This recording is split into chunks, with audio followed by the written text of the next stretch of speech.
¿Cómo están ustedes? Bienvenidos a un nuevo capítulo, una nueva charla de inversiones. Más que charlas, son conversaciones y presentaciones estupendas, siempre con los mejores, para hablarles a ustedes de las posibilidades que existen hoy de inversión, que nos parece un concepto absolutamente fundamental.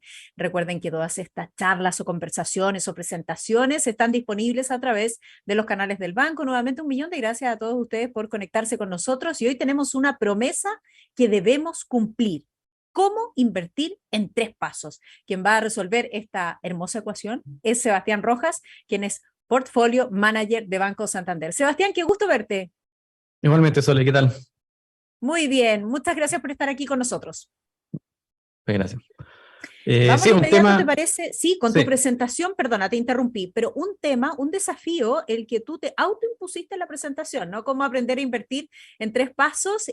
Yo solo te voy a ir interrumpiendo para ir reforzando algunos conceptos, tal vez haciéndote alguna pregunta, pero a partir de ahora la presentación y el tiempo es tuyo. perfecto, muchas gracias, Sole. Efectivamente, un desafío que nos han hecho llegar muchas veces preguntas con respecto a quizás lo más difícil es dar el primer paso. Y eso es básicamente lo que tratamos de bajar esas barreras en estos 3 simples pasos para comenzar a invertir. Y entramos de lleno particularmente con la definición de ahorrar antes de invertir. Porque yo creo que entendemos que invertir uno ya empieza a hablar de activos financieros, de retornos, de riesgo, pero antes de hablar de todo eso necesitamos pensar en cuáles son los recursos efectivamente disponibles. ¿Y por qué me Perfecto. gusta a mí definir o separar los temas entre el ahorro y la inversión? Simplemente para tener como un piso común. Y primero los ahorros es mucho más fácil y se entiende, yo creo que súper claro con el chanchito de Crea, que esos son los recursos que uno tiene disponible y que uno va acumulando en el tiempo y los deja ahí eventualmente para usarlos en alguna otra cosa. Y algunos de esos destinos de los ahorros, de esos recursos disponibles, efectivamente sería la inversión, que sería un paso posterior al ahorro y inversión entendida también como comprar activos, en este caso activos financieros, que generen flujos o retornos positivos en el tiempo. Ya, solo deja hacerte una pregunta acá, Uh -huh. porque tú dices son los recursos disponibles, los ahorros después de descontar los gastos y obligaciones de los ingresos. Yo entiendo que lo que cada uno de nosotros debe tratar de hacer a su propia escala y con sus propias necesidades, obviamente con sus tiempos, es de dejar algo, aunque ese algo sea mínimo de Correcto. ahorro. Efectivamente, y ese es el primer gran desafío que yo creo que vamos a ir hablando durante la presentación.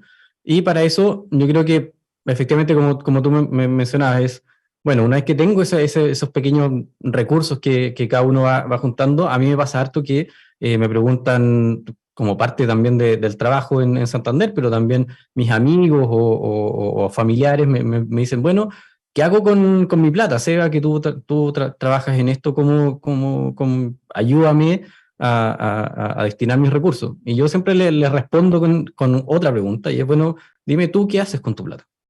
Porque la primera pregunta Ya. que tenemos que hacer no es, bueno, tal cual como mencionabas antes, en la medida de cada una de las personas de las características familiares de cada uno, es definir cuál es la capacidad efectiva de ahorro que tiene cada uno y también en esta lógica de pasos para ir como definiendo o ir como empezando a tomar un poco de familiaridad con esto es definir ingresos, como ya lo mencionamos antes, los egresos también, los costos, gastos y obligaciones, y finalmente el ahorro neto que pueden ser positivo o negativo. Entonces uno lo tiene que entender también en estas 3 etapas. Primero definir los ingresos, tal vez ser conservador con los ingresos, y entender los ingresos como todo aquello como todos los recursos que nos van llegando mes a mes. Entonces, tradicionalmente son sueldos, pueden ser dividendos eventualmente de alguna compañía o empresa. Si uno tiene propiedades en arriendo, por ejemplo, esos arriendos también son ingresos, algún tipo de bono extraordinario, etcétera. Después entender los egresos o los gastos como, bueno, qué es lo que yo necesito para vivir, cuáles son mis obligaciones mes a mes, no sé, estoy pensando en arriendo, dividendos, que en general son gastos grandes también mes a mes, los mismos créditos que uno tiene contratado que también hay que ir cumpliendo los mes a mes, y eso es entender también los egresos o las obligaciones de mes a mes. Y una vez que tenemos estas dos balanzas, como ya uno los tiene definido, aquello que es como signo positivo, luego signo negativo, tenemos un ahorro neto. Y el ahorro neto se puede entender Si es negativo, que uno necesita ir endeudándose con el tiempo, o el ahorro neto positivo, que uno va acumulando activos efectivamente durante el tiempo. Es decir, uno va llenando el chanchito, uno no va retirando el chanchito. Y bueno, esto suena también como un desafío como grande, así como enfrentarse, bueno, yo no todos los meses reviso, no sé, la cartola del banco, o no calculo qué es lo que gasto todos los meses, y esto siempre tiende a ser una fuente como incluso como de angustia, o como la primera reticencia para como gente que aún no invierte, o enfrentarse al ahorro.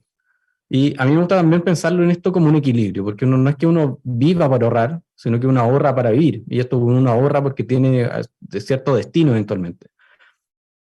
Entonces uno también, particularmente en el tema de los gastos, uno tiene que entenderlo como un balance entre cuánto cuesta, pero también cuánta utilidad me genera. Utilidad entendido como beneficio, como bien en el abstracto.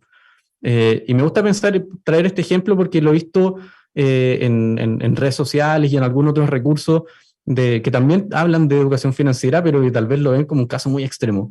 Y es, bueno, pensar, no sé, el cafecito de la mañana en la oficina con los compañeros o antes de entrar a la oficina. Me dice, bueno, 2.000 pesos por cafecito, 250 días al año, que es básicamente los días hábiles durante el año. Durante 10 años, bueno, son 5 millones de pesos.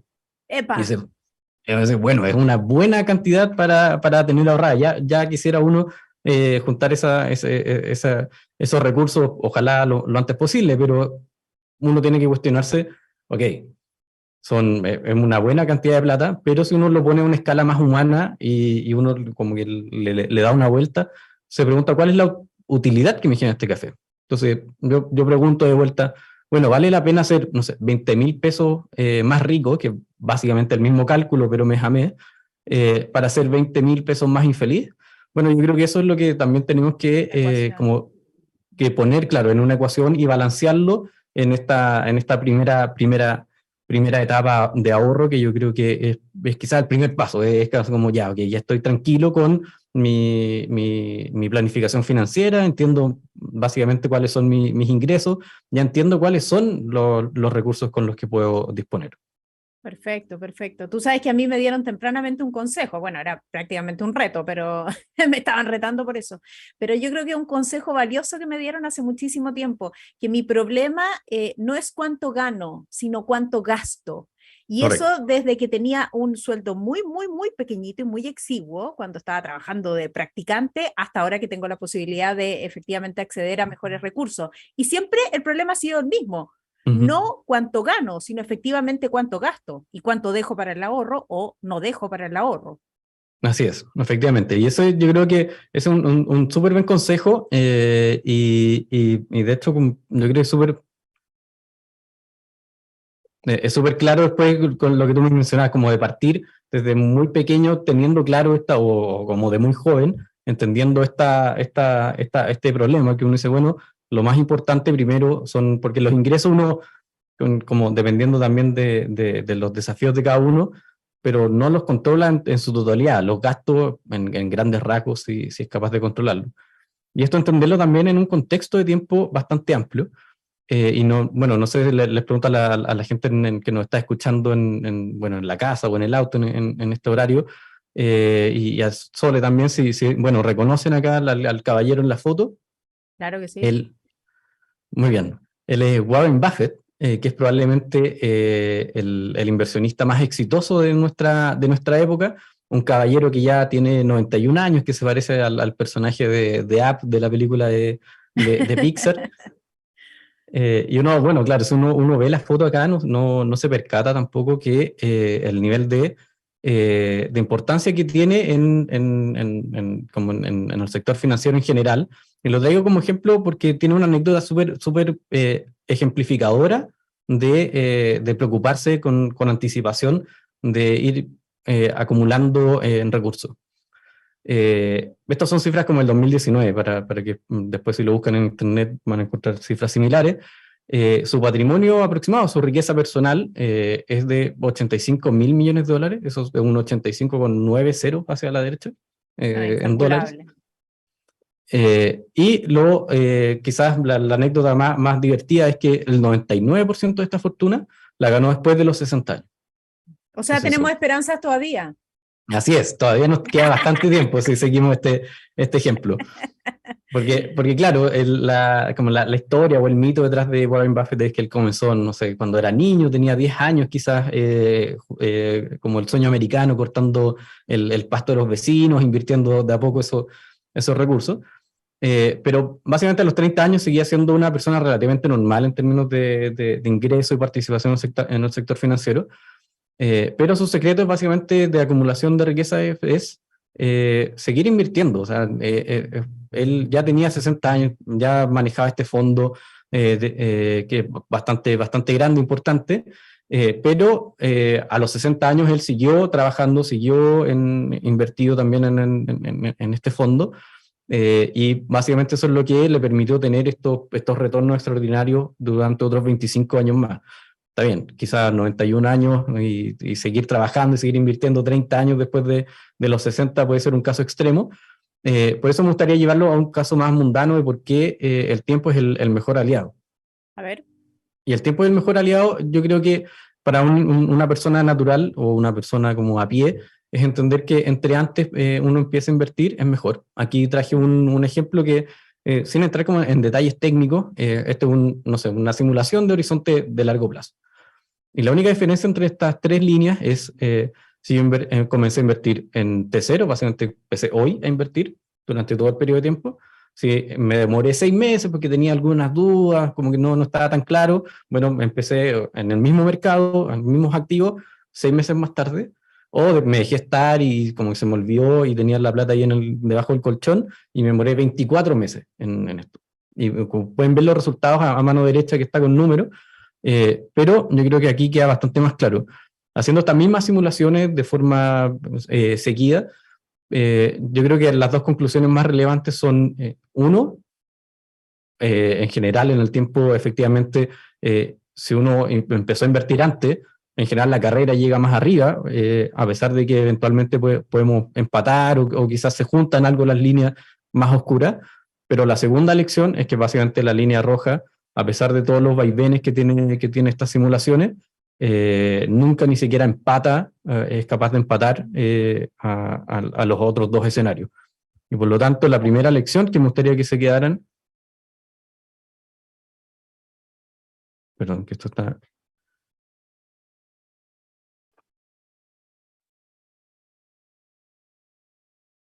Ahí veíamos las líneas entonces cómo se movían y tú dices la gran lección con la que te gustaría a ti que nosotros nos quedáramos es. Es que entre primero que el tiempo es tu mejor aliado, pero entre más joven y más temprano uno forme parte del mercado financiero, más rápido o mejores resultados tendremos en el largo plazo. Perfecto. Está clarísimo en todo caso en el ejemplo. Dame un segundo que se cayó la presentación. Vamos a reactivar entonces la presentación de Sebastián Rojas, Portfolio Manager de Banco Santander, quien nos está explicando cómo invertir en simples 3 pasos. Y por ahora hemos hablado, ¿no?, de la importancia del ahorro, de empezar tempranamente a invertir y de cómo además entender cuál es tu capacidad de ahorro descontados ya tus gastos. Así es. Ese es el primero de los 3 pasos que yo creo que, como ya mencionaba, probablemente sea el más importante porque es el que te permite después dar paso a los otros siguientes, que no sé si alcanzan a verlo acá.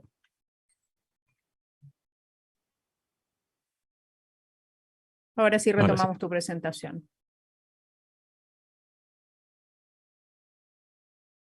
Perfecto, continuamos. Y lo que ya les mencionaba, la mejor decisión es comenzar joven y pronto. Y algunos tips para ahorrar, esto yo creo que pueden profundizarlo con más detalle más adelante, porque vamos a entregar varios recursos, pero como ya mencionábamos, primero, ahorrar primero, gastar después, entender esto, el ahorro quizás como un ingreso más durante el mes, que yo creo que eso quizás cuando uno empieza a incorporarlo en el lenguaje, incluso el mes a mes, es más fácil sentirse a gusto con el ahorro y la inversión. Luego, yo creo que este es un tip que es más de estabilidad financiera, yo creo que también para que la gente esté más tranquila y después eventualmente pueda seguir dando pasos más adelante, es definir un fondo de emergencia. Acá en general las recomendaciones de planificación financiera y de expertos es guardar algo así como 3 sueldos o 3 meses de gastos en un fondo de emergencia ante cualquier eventualidad, o incluso si uno después necesita echar mano a estos recursos. Después, esto quizás sea más importante en el largo plazo, es que los hábitos tienden a vencer a la fuerza de voluntad. Lo que hablábamos, lo del café, uno dice, bueno, está bien, uno se puede ahorrar ese café, pero eventualmente uno se va a agotar, uno dice, bueno, yo quiero tomarme ese café de la mañana, no sé, tengo sueño. Entonces, si uno se enfrenta todos los días a esa decisión de estar constantemente tomando estas decisiones de ahorro, la verdad es que eso es súper desgastante y por lo tanto tener algunas reglas simples y automáticas en general son mucho más poderosas que enfrentarse de forma recurrente a la fuerza de voluntad. Y aquí también, tanto en la página como en la aplicación, uno puede definir algunos mecanismos de ahorro automático, por ejemplo, que uno los define una vez en el tiempo y después se hacen de forma automática y recurrente, que también puede ser una súper buena herramienta en términos de ahorros de largo plazo.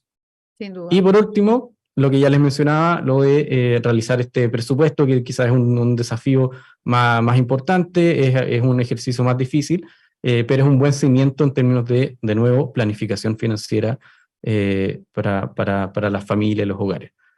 Y también si quieren profundizar, pueden ir al sitio de Santander sanodelucas.cl, donde también en una de las pestañas de ahorro hay bastante más recursos que van en esta misma dirección, de cómo comenzar a ahorrar, hay algunos ejemplos prácticos, y ahí tenemos también bastante más recursos, si es que se enfrentan particularmente a este desafío.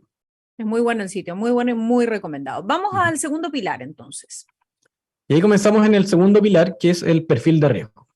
Entonces, el perfil de riesgo, uno cuando habla de riesgo y retorno siempre se enfrenta a este mantra, probablemente ya lo hayan escuchado también ya lo vimos en la en casa. una de las presentaciones. Así es, este es un recurso que también lo saqué de algunas de las presentaciones que ya hemos hecho, y es a mayor riesgo, mayor retorno. Esta es como una de las máximas del sector financiero, y se puede entender de dos formas. Aquellos que toman más riesgo obtienen mayor retorno en el largo plazo, o de la misma medida, pero al revés, uno dice, bueno, si yo quiero aquellos activos más riesgosos, yo les exijo más retorno. Y si no se cumple, bueno, entonces no son un buen activo. Y aquí básicamente para dar un poquito de como una sensación de que esto efectivamente se cumple en el largo plazo, destacamos, aquí hay un montón de activos que son básicamente fondos de nuestra parrilla, pero tenemos destacado 3 fondos balanceados con distintos perfiles agresivos, que básicamente los que tienen activos más riesgosos, particularmente acciones internacionales, acciones de mercados emergentes, que son economías más pequeñas. Después está en el otro extremo los más conservadores o el prudente, que básicamente tienen una mayor proporción de activos de renta fija o de corto plazo, que tienen menos volatilidad, y el moderado, que básicamente está entre medio de estas dos casillas. Y esto es lo primero que nos indica, es que bueno, el perfil agresivo tiende a rankear un poquito más arriba que el resto en cada uno de los años. Hay veces que esto efectivamente se da vuelta, y tenemos los perfiles prudentes que están por sobre los agresivos. Si es que es un mal año, por ejemplo, de retorno, en general esto se tiende a dar vuelta. Pero si uno ve en el largo plazo, en la columna más a la derecha, y que este es un resumen de estos 10 años que les mostramos acá, efectivamente se cumple, donde el perfil agresivo rankea bastante más arriba, el conservador o prudente bastante más abajo, junto con los activos más conservadores, y el moderado está ahí a medio camino de ambos perfiles. Entonces eso es lo primero que quiero que se queden. ¿Y por qué nos gusta hablar de este mantra de mayor riesgo, mayor retorno? Porque uno se enfrenta particularmente a la palabra volatilidad, que a mí en general como que no me deja muy contento, y por eso quería traer esta pregunta, bueno, haciendo también una referencia al libro de Haruki Murakami, de qué hablamos cuando hablamos de riesgo. Entonces, como ya les dije, volatilidad a mí es un concepto que no me gusta mucho, porque no se entiende como de forma intuitiva. Y de hecho yo dije, bueno, una persona normal cuando va a buscar cualquier definición o no entiende algún concepto, va a Google, ¿qué significa esto? El primer resultado tiende a ser Wikipedia, y dije, ok, ¿A qué se enfrenta en general alguien que busca cuál es la palabra volatilidad, que tanto suena en el sector financiero? Y lo copié acá prácticamente textual y denme acá un segundo para tomar aire, y la definición es: en matemática financiera, la volatilidad es una medida de la frecuencia e intensidad de los cambios de precio de un activo, o de un tipo definido como la desviación estándar de dicho cambio en un horizonte temporal específico. Se usa como una frecuencia para cuantificar el riesgo de instrumento, y la volatilidad se expresa típicamente en términos anualizados. Ya, Una lata, o sea, espantoso. no sé cuánto participantes perdimos en la charla, pero esta es una definición que básicamente no nos sirve para lo que estamos hablando. Entonces, a mí me gusta pensarlo primero como riesgo, y entender riesgos que mucho más que los retornos Claro. negativos, o abstraerse de estas cosas de desviación estándar. Y aquí hice el mismo ejercicio, fui a buscar la definición de riesgo, en este caso de la RAE, y es mucho más fácil, y como nos abre también algunas posibilidades, y es la posibilidad de que se produzca un contratiempo o que algo sufra algún perjuicio o daño. Entonces, bueno, esto es una definición bastante más amplia, y en ese sentido a mí me gustaría también, si bien es más amplia, podemos definirlo en varias cajitas o definiciones más pequeñas. Y la primera definición que me gustaría es el tema de la diversificación. Ya mencionamos antes de este mantra de mayor riesgo, mayor retorno, pero también hay que entender que no solo hay que entenderlo como activos puros, sino que también en un contexto generalizado donde hay bastantes alternativas. Ya, estos son los famosos huevos en distintas canastas. Efectivamente, esa es la conclusión habitual, que también una de las recomendaciones habituales es no tener todos los huevos en la misma canasta. ¿Y por qué? Esto es básicamente para explicar una sensación de qué nos referimos. Tenemos 4 acá fondos también de nuestra parrilla: renta fija a corto plazo, uno de largo plazo, acciones emergentes, que también lo mencionamos como acciones globales, y un perfil moderado. Y aquí la gracia es que pueden ver los diferentes movimientos de cada uno de estos activos, y que a veces a alguno le va bien y al otro le va mal, y se van neteando en general a lo largo del tiempo, o no necesariamente todos se mueven en la misma dirección y a la misma vez. Y eso nos da aquí una sensación particularmente del balanceado moderado, que viene a ser una especie como de promedio entre todos estos distintos activos. Y cuando uno lo ve, efectivamente, no sé, el más riesgoso a veces le va mal, a veces le va súper bien y rápido, pero después tiene caídas fuertes, y así es como un serrucho que va y viene. El otro extremo es el más conservador, que es una línea tranquilita, que va subiendo de a poquito. En el último tiempo, con las subidas de tasa, va un poquito más rápido, pero de todas formas va plano, lento, y muy por debajo del resto de los activos. Y la gracia es que el perfil moderado, o en general todos los fondos balanceados o los fondos como multiactivos, permiten tener una diversificación y no estar en alguno de estos casos esquina, y se va moviendo, como pueden ver ahí, entre medio de todos estos distintos activos. Medianía. Así es. Y yo creo que eso es como la primera sensación, es como, más allá de los riesgos inherentes de cada uno de estos activos, entender que se mueven distinto, y por lo tanto ir a tratar de buscar el caballo ganador cada vez que uno va a buscar las inversiones no hace mucho sentido, porque uno en verdad no tiene la certeza de en qué momento se está enfrentando cada vez que invierte. Sí. Y aquí también, bueno, como ya lo mencionamos, lo vimos en algunas charlas, algo similar y en mayor profundidad. Si quieren hablar o profundizar en este tema de incertidumbre y diversificación, también pueden ir al canal de YouTube, a la presentación de Cristian Cavada, que efectivamente toca este tema en bastante profundidad, sí. Si es que también quieren darle una vuelta. Nos habló mucho de eso, ¿no? De no perseguir la ganancia inmediata, de darle tiempo al tiempo, de no ir detrás, porque siempre vamos a ir quedando detrás de la inversión, ¿no? O sea, que le damos el tiempo y tomamos la decisión adecuada y diversificamos, efectivamente hay resultados mejores. Sí, eso. Entonces ya saliendo de como la primera definición, que es ojalá tener perfiles diversificados de activos, el primer riesgo, que es como el que rankea bien arriba en términos de la preocupación de los clientes, es evitar pérdidas. Y entonces la primera definición de riesgo es evitar pérdidas potenciales. Y esto es súper importante, y no es algo de que uno se tenga que sentir culpable, o algo que le tenga que dar vergüenza porque yo no quiero perder mi dinero. Es básicamente una cosa súper humana y súper natural.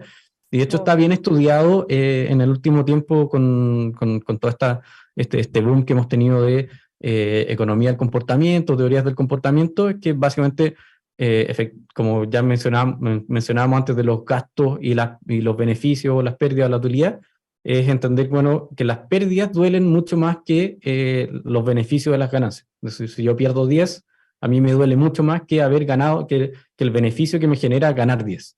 Entonces, eso es una cosa bien natural del ser humano, de la psicología del ser humano, y por eso siempre arranquea muy arriba en términos de la importancia. Y aquí lo que traemos como ejemplo es básicamente los mismos activos que ya les mencioné, mismo horizonte de tiempo, y esto los vamos a ir viendo de forma recurrente para que no nos confundamos tampoco con los activos. Y el primer desafío, acá tenemos, bueno, cuál es la máxima pérdida que uno puede enfrentarse en este periodo de tiempo, en cada uno de estos activos. Y el primer desafío que yo creo que tiene este gráfico es encontrar el renta fija de corto plazo, que incluso yo aquí que tengo la presentación al frente, la verdad es que básicamente no se ve porque es una línea plana que va en el cero, Y se arroja. y no, la línea negra. Entonces, ven, Ah, aquí espera. está, es Ah, ok. básicamente entonces, ¿esto qué dice? Que sea una línea que va plana en el cero, es que estos son fondos que básicamente no tienen retornos negativos. Más allá de algún día particular que podría tener algún ajuste, en general son fondos o activos que no pierden a lo largo del tiempo. Entonces uno dice, bueno, ese es como lo primero dice, bueno, este es el fondo ganador, entonces no necesariamente. Como vamos a ver más adelante, pero en el resto de los activos no pasa esto, y lo que sí nos enfrentamos de nuevo, el renta variable emergente, como ya lo mencioné, de estas acciones globales, es el más riesgoso de todo, y esto sí se nota bastante más claro, no sé, la peor pérdida que he tenido en este horizonte entre 25 y 30%, y eso es una pérdida mayor. Y nos pasa también similar a lo que hablábamos antes, que el perfil balanceado vaya a medio camino de todos los activos, y que si bien tiene correcciones importantes, también se vuelven rápido, pero nunca es como el perdedor neto. Y yo creo que Sí, eso claro. es una de las conclusiones de esto. Eh, y por lo tanto, esto es lo primero que uno tiene que cuestionarse, bueno, cuánto dentro de mi perfil de riesgo, cuánto estoy dispuesto a aguantar estas pérdidas, porque no es lo mismo que yo diga, bueno, sí, yo soy un perfil agresivo, a mí me gusta el riesgo, estoy dispuesto, quiero ganar plata en el tiempo, eh, pero pierdo, no sé, 15, 25% en este caso, en el peor de los momentos, y me asusto, y me salgo del mercado, y después, no sé, me voy al de corto plazo, o dejo esa plata en la cuenta corriente, y después me pierdo toda esta subida porque estaba asustado, y me demoré después de vuelta a entrar. Entonces eso es Exacto. como la primera sensación de riesgo que uno a la que se tiene que enfrentar, es, bueno, ¿cuánto estoy yo dispuesto a aguantar en términos de Mm. pérdidas potenciales? Pero también, como ya lo mencioné antes, uno podría decir, bueno, entonces yo quiero estar siempre en los fondos más conservadores, porque yo no quiero perder nunca. Entonces, ok, eso puede ser una alternativa, pero también hay que entender el riesgo como dejar de ganar. No solo como pérdidas potenciales, pero también uno puede verlo como dejar de ganar. Entonces, aquí aislé de nuevo los dos fondos más conservadores que veníamos viendo. Eh, en el mismo periodo, y uno dice, bueno, si yo hubiera estado, soy conservador, no quiero perder mucha plata, entonces estoy entre estas dos alternativas, la del corto plazo o el largo plazo. Y podemos ver ahí en este horizonte de básicamente son 5 años, si hubiera estado en el fondo más conservador, hubiera rentado algo así como 10%, y si hubiera estado en el de largo plazo, básicamente hubiera duplicado mi Ya. retorno, hubiera sido algo así como un 20-22%. Entonces, Ya, pero hay esa es que, una pregunta interesante. ¿Cuánto dejé de ganar en mi escenario alternativo? así es. Claro. Y aquí lo pones el ejemplo, ¿no? Tomar poco riesgo en horizontes largos, no exponerse a riesgos correctos. Así es, esto es como lo que se conoce en economía como el costo de oportunidad. Efectivamente Claro, es como claro. mi caso alternativo, Lo que estoy dejando cuál de hubiese ganar. sido. Así es. Y esto es, aquí hay dos ejemplos claros, es como tomar, bueno, poco riesgo en horizontes largos, como en este caso, que en un horizonte de 5 años es un horizonte relativamente largo para renta fija. Y lo otro es no exponerse a los riesgos correctos. Ujú. ¿Y por qué? Porque a veces uno efectivamente quiere correr algunos riesgos específicos. Y esto es lo que es como la tercera definición de riesgo, es entender el riesgo como aquello a lo que yo me quiero cubrir, es decir, cuáles son los riesgos que no quiero correr y cuáles son los riesgos que efectivamente sí quiero correr. Eh, Manteniéndonos en este ejemplo como de activos conservadores, lo que dicen en el gráfico de la derecha es el mismo gráfico anterior, con la particularidad que ahora lo estamos viendo en retorno sobre la inflación, es decir, el retorno en UF. Y esto me gusta este ejemplo porque hay casos de la vida real a los que uno se enfrenta. Entonces, en un caso particular que nos gusta también, que nos preguntan harto, bueno, yo quiero ahorrar para mi casa. Entonces, yo quiero ahorrar para el pie de la casa. Y yo sé que Chile es un caso particular y por lo tanto todas las viviendas o todos los departamentos, las casas, están denominados en UF. Entonces yo podría pensar, ok, quiero comprar algo de 3.000 UF, que podrían ser algo así como 90 millones de pesos, pero en 2, 3, 4 años más, esas mismas 3.000 UF pueden ser 100 millones de pesos, 110 millones de pesos. Entonces yo quiero, en este caso, correr el riesgo de inflación. Yo quiero que mis activos se comporten igual que la inflación. Y acá lo mismo, uno dice, bueno, esto yo soy conservador, en un horizonte de tiempo relativamente acotado, para el pie de mi casa. Si yo hubiera dejado esa inversión en estos fondos de corto plazo, yo hubiera estado, no sé, por debajo del agua, no sé, 10%, pero no lo hubiera ganado la inflación. No hubiera estado, y particularmente en los últimos años, por ejemplo, que tuvimos una inflación muy alta, no hubiera logrado mi objetivo. Pero por otro lado, en el de largo plazo, donde tenemos varios activos en UF y en general es un mercado que también tiene bastante exposición a la inflación, aquí por lo menos estoy del cero hacia arriba, por lo tanto este sí hubiera sido un riesgo correcto el haberlo corrido a pesar de que yo quería ser conservador. Perfecto. Y con eso ya tenemos una noción más amplia del riesgo y no solo como de volatilidad. O sea, si yo voy y ahora les muestro, no sé, una ficha o les muestro algún activo y les hablo de volatilidad, van a decir, bueno, está bien, pero muéstrame cuál es la caída más grande que ha tenido el fondo, cuáles son los activos que están detrás, si tienen dólares, si tienen inflación, si es un fondo de perfil agresivo, moderado, conservador. Entonces ya tengo una noción más amplia de lo que son los riesgos y no necesariamente estar mareado con este tema de la volatilidad. Y ahí nos metemos en este tercer pilar, ¿no? Que has definido tú como el objetivo de inversión, que también es súper relevante para definir el destino y la ruta. ¿Y cómo es esta ruta? Si es un camino sinuoso, si es una recta, si es una bajada, si es una subida. Así Sebastián. es. Y esto ya lo hemos conversado tangencialmente, ya hablamos, bueno, de la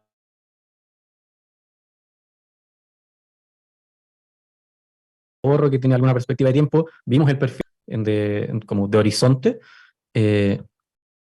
Y lo que hay que entender acá es que los objetivos definen como el destino o definen la meta, que es lo que yo quiero lograr.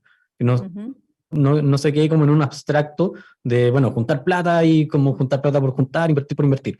Esto hay que entender también que hay distintos objetivos, distintas metas que uno quiere lograr y por lo tanto el desafío es, bueno, yo defino efectivamente mis metas y después la ruta es un camino sinuoso. Y es un camino sinuoso porque, como ya vimos, el mercado tiene sus vaivenes, hay ciclos económicos, hay ciclos también en términos de riesgo, y por lo tanto ahí lo importante es tener dos definiciones bien claras. Uno, el horizonte de inversión, es decir, en cuánto tiempo yo quiero estar invertido o cuánto tiempo yo dispongo para obtener mis metas. Y por lo tanto, así como allá hablamos que el tiempo era nuestro mejor aliado, a veces también es nuestro peor enemigo. Es decir, si hay un horizonte muy corto o en general no tengo más tiempo o hay una corrección importante de mercado, bueno, ese es un riesgo al que uno se enfrenta. Y el plazo abre y cierra oportunidades. Y Sí, claro. particularmente, ¿por qué lo menciono así? Porque entre mayor plazo, en general uno tiene más apetito por riesgo, y la contrapartida es que si yo tengo horizontes de inversión muy cortos, lo que yo no quiero es que haya una corrección y no tenga ninguna capacidad después de revertir ese ciclo. Entonces, lo primero es tener el horizonte de inversión bien claro en términos de mis objetivos. Y después definir las metas. ¿Por qué? Porque las metas nos ayudan a definir cuáles riesgos yo quiero correr. Entonces hay algunos riesgos como de maximización, que es tradicionalmente el de ahorro provisional. Este es el caso Warren Buffett. Yo quiero estar invertido 40 años, quiero jubilarme a los 70 y quiero correr la mayor cantidad de riesgo posible durante todo ese tiempo. Está bien, entonces ahí digamos que es solo quiero estar en un perfil agresivo y tomar mucho riesgo, y después el mercado verá cómo me va, si me va bien o mal. Después hay algunos casos intermedios, como ya lo mencioné, o sea, el pie de la vivienda. Ese es un objetivo de cobertura de riesgo, es decir, yo no quiero correr, o sí quiero correr el riesgo de inflación, por lo tanto mi objetivo es como mínimo ganarle la inflación. Y después hay algunos que son de protección de capital, que sería como el caso también más extremo, que es el más conservador, y esto podríamos hacer referencia a este caso del fondo de emergencia. Entonces quiero tener mi plata guardada, ojalá rinda algo, pero lo que yo sí no quiero correr ningún riesgo, quiero que esté ahí y esté disponible en caso de que yo lo necesite. Entonces necesite romper el chanchito. Así es, que yo necesite romper el chanchito. Entonces teniendo ya estas dos definiciones, uno se empieza a cuestionar, bueno, ¿cómo lo defino? ¿Cómo lo llevo como a temas más prácticos?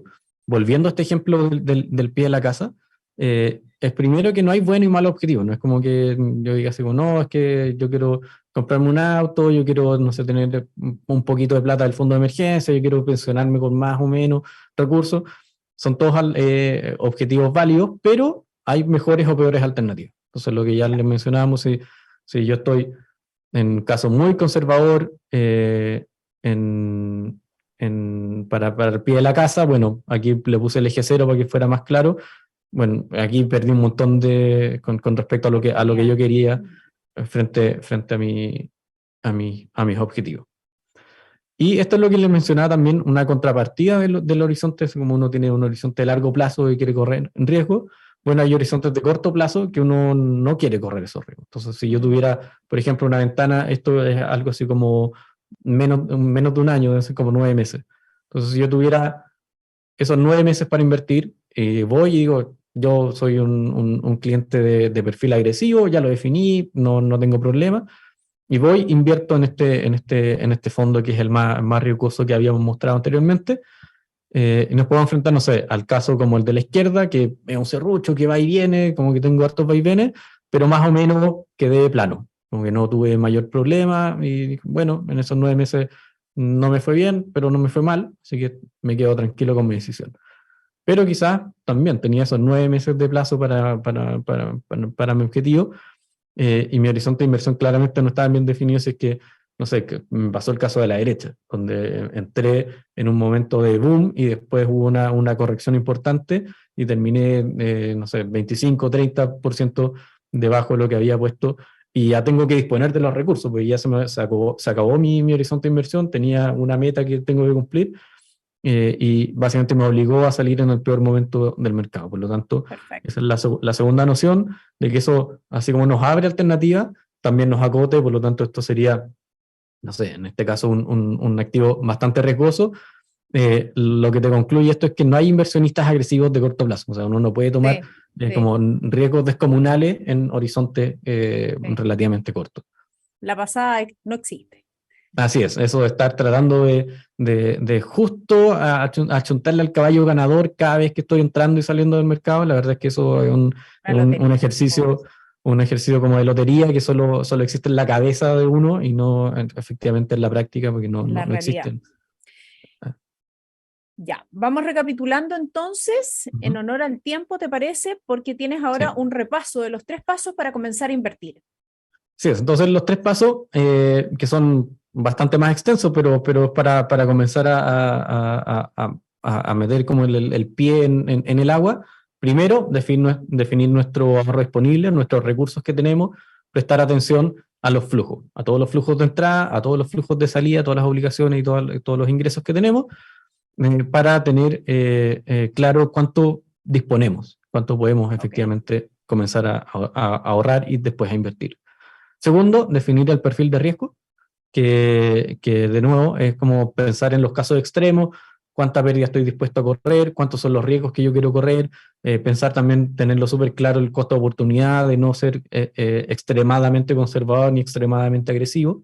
El tercer paso es definir los objetivos de inversión y el horizonte, es decir, las metas y el plazo que uno dispone, que de nuevo, como ya lo dije, esto te va ampliando o acortando oportunidades. Entonces uno parte como el ahorro, como el gran como pilar de todo esto, después define su perfil de riesgo, eso te acota nuevamente las alternativas, y finalmente los objetivos son como distintos cajones dentro de esa alternativa.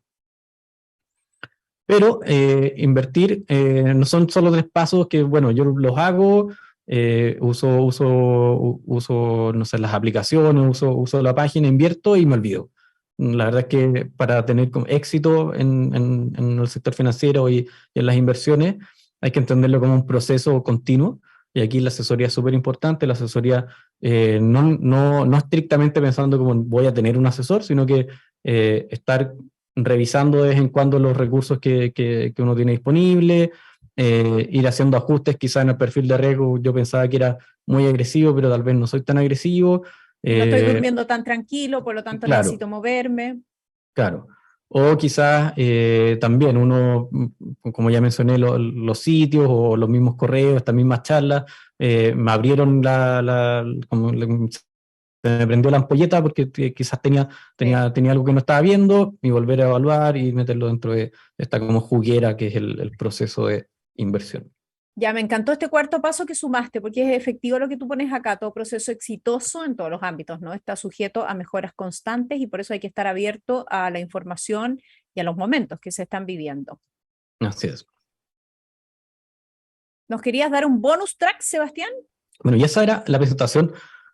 Así es. Esta es como la charla como más teórica, como que se queden como con los tips, que ojalá hayamos aclarado algunas dudas, pero de nuevo queda como muy abstracto, queda todavía muy como en el aire. Y si esto sería un ejemplo como, bueno, Sebastián de hace, no sé, 10, 15 años atrás, cuál hubiera sido, o cómo me hubiera gustado a mí que me mostraran esto para comenzar a ahorrar e invertir.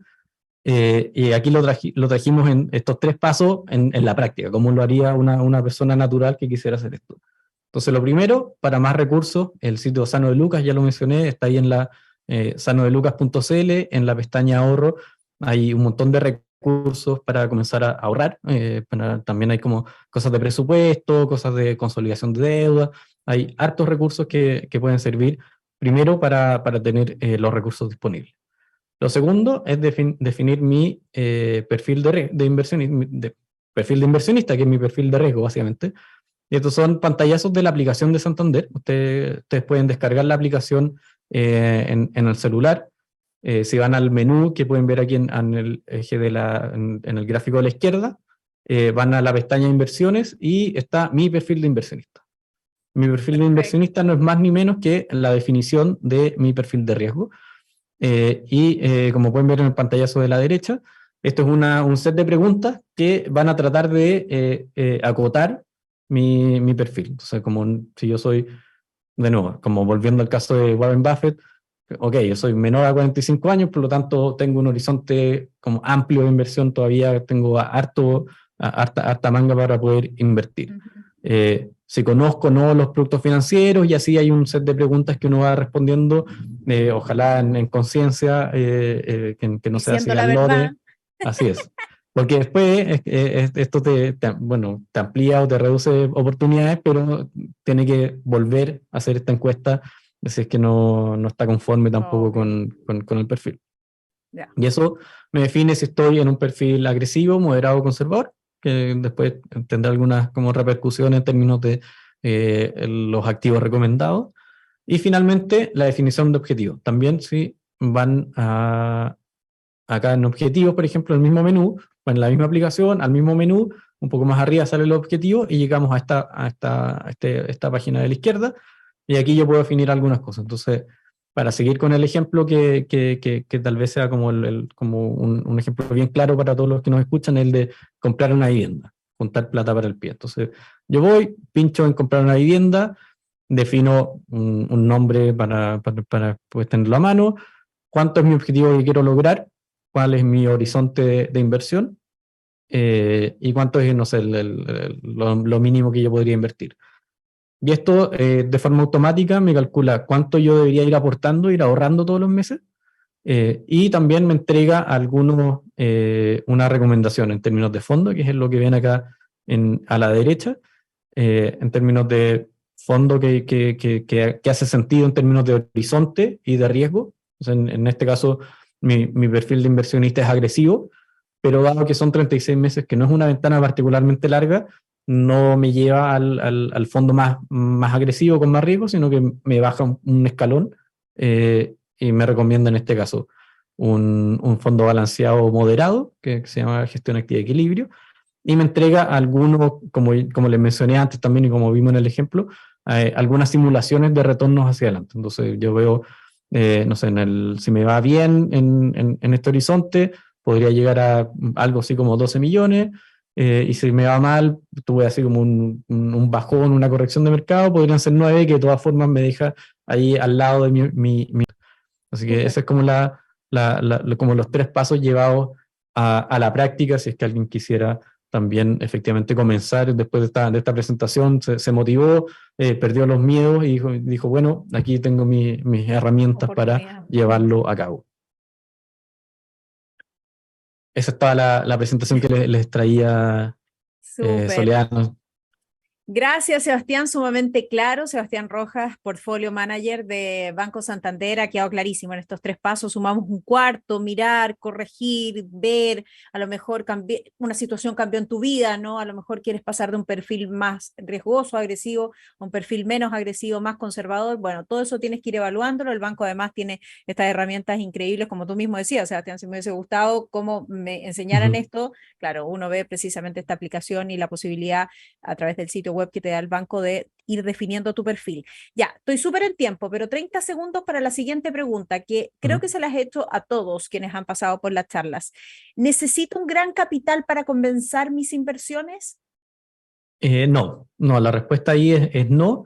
Si uno ya, como lo que ya hablamos, definimos nuestros ahorros, objetivos y horizonte de inversión, la verdad es que hay el monto mínimo de algunas inversiones, creo que son 5.000 pesos, por lo tanto, si uno quisiera eventualmente como comenzar a invertir como para perderle el miedo, con tan poca plata como 5.000 pesos, uno podría tomar su primera inversión en algún fondo a través de la aplicación o a través del sitio web.